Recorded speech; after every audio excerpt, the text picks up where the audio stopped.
Assalomu alaykum aziz kuzatuvchilar. Mana bizga bemorimiz 12 barmoq ichak yara kasalligi, yara perforatsiyasi tashxisi bilan bizga murojaat qilib kelgandi.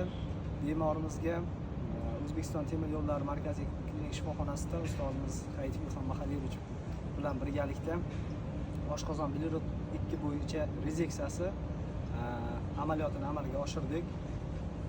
Bemorimiz mana bir haftadan keyin uylariga ruxsat beryapmiz. Ahvoli qoniqarli ahvolda, og'riqlar deyarli yo'q. O'zlaridan fikrlarini eshitamiz. 20 yildan beri oshqozon bilan ichakni og'rigan, yazva bo'lgan. Oxiri 2-3 oy ichida vaysha ovqat hazm qilmaydigan bo'lib qoldi. Faqat suyuq ovqat ichadigan bo'lib qoldim. 2 oy ichida 35 kilo vez tashlab yubordim. Yemaganimdan hazm bo'lmaydi, uning ustiga jig'ildon qaynaydi.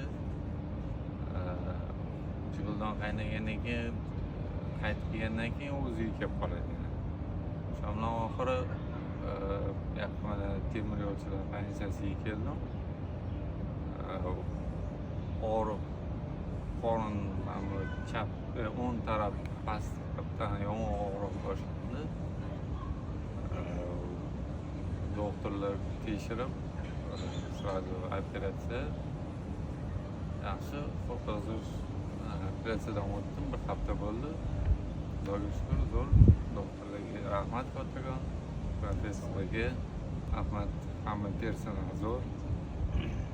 Qarashdi, yordam qilishdi. Uning oyoqqa turg'izib olishdi. Kattakon rahmat. Charchadim.